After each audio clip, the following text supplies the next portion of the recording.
recently completed the Maine Bowhunters Safety Course, and I thought I'd take a minute to talk about my experience with the course and share some information you'll want to know before you take it. There's my card.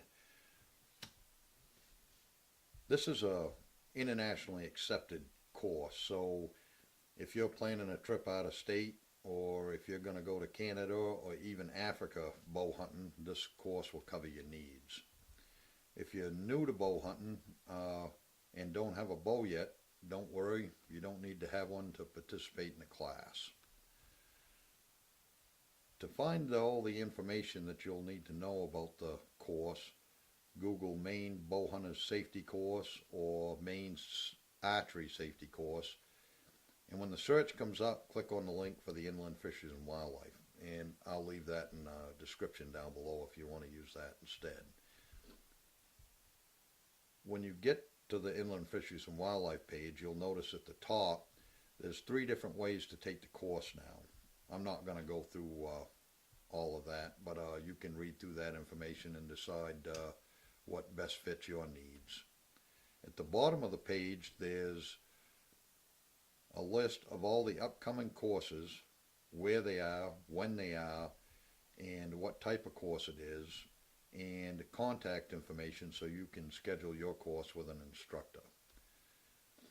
The other thing to note on this page is there's a link for the regional safety coordinators. So if you can't find a class near you, or if you've got some other issue you need to get resolved, you can contact them and they'll help you right out. Personally, I went with the online course.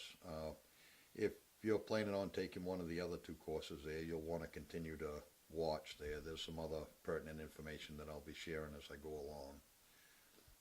One thing to keep in mind about the online course is you're still going to need to complete 7 hours of classroom time. They call it skills and exam day. The other thing to note is that when you finish the online course, you need to download and print off a voucher showing that you successfully completed the course. Nowadays, most people have a printer there, but if you don't happen to have one, you'll want to talk to the instructor and find out how he or she wants to handle it. I noticed when I got to skills and exam day, when I passed in my voucher, all they did was wrote down that number that's at the top of the page. So it may be as easy as copying that information and bringing it to class, or maybe taking a screenshot with your cell phone and showing them that. I'm not sure. You'll have to talk with an instructor and see how they want to handle it. To get access to the online course, click on the link for the Bowhunter Ed on the Inland Fisheries and Wildlife page. I'll leave that link in the description as well. When you get there, push the Get Started button and fill out all the required information, and then they'll send you a confirmation email. When you get that, you can log into your account from there. Once you get logged in, the first thing you want to do is fill out the profile, and you'll see that on the top right hand corner. It's a little icon that says profile. If you don't fill that profile out, when you complete the course and go to download your certificate, it won't let you. And I found that out the hard way, which brings me to my next point. If you do have any issues with the online course, on the home page there's a link with a telephone number, so you can call somebody to resolve any issues that you might have. Personally, I found it a little more interesting than studying out of a workbook. Each section has a recording, and you just hit the play button and they'll read through the content for you, and you can even read along if you want to. If you don't understand something, you can just hit the replay button. It'll go back through it. Some of the sections even have videos to watch. At the end of each chapter, there's a quiz. And when you complete the quiz, they'll grade it for you. And if you get 100%, you can just move on to the next chapter. If you get anything wrong, even if you get a passing grade, which is 70%, Make sure to go back and check your answers to find out what they're looking for. You can do that by clicking the critique button right beside your score. Uh,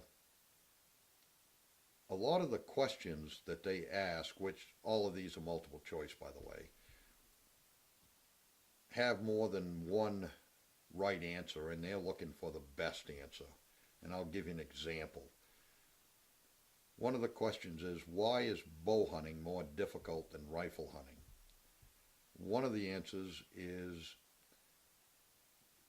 a bow is more difficult to shoot than a rifle, which arguably is correct.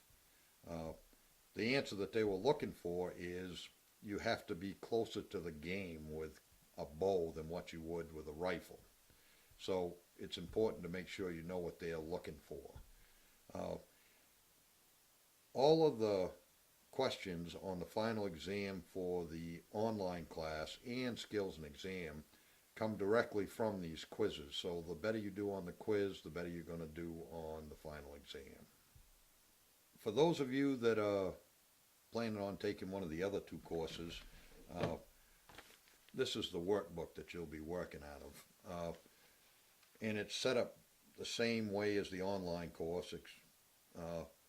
The one thing you'll notice is at the end of each chapter, the quizzes and even the final exam have some of the answers set up as fill in the blank instead of multiple choice there. Don't let that stress you out too awful much there. The final exam is all multiple choice.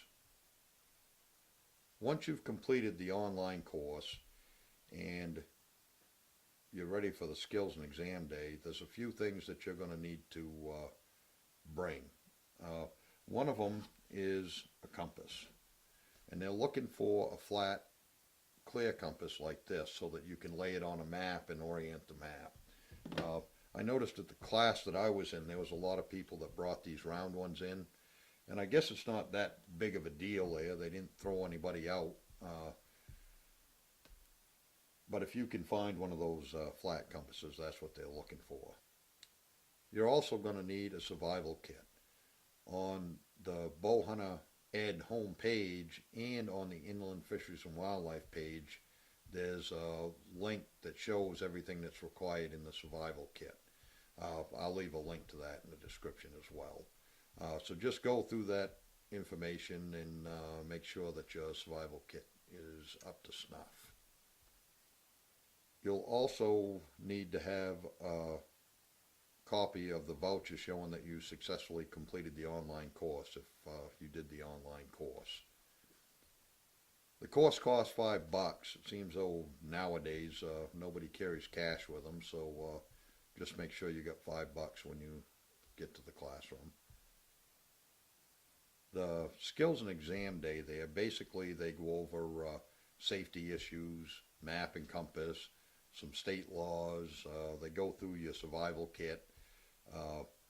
They talk a lot about game recovery.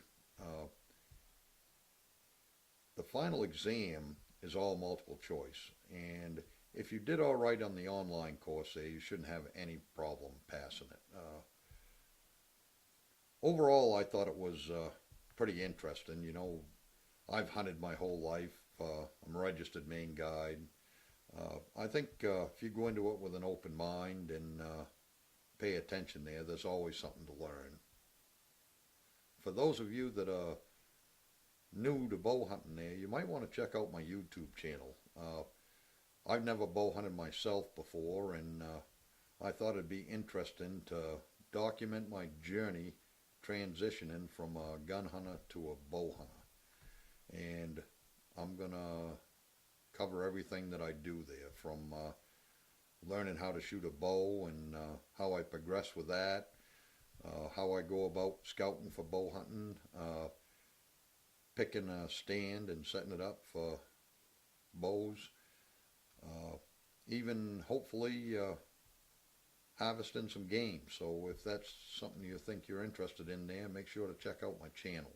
I guess that's all I've got for you. I hope you found this information useful there. If you've got any questions or comments there, leave them in the description down below there, and I'll get back to you. And good luck with your journey becoming a bow hunter.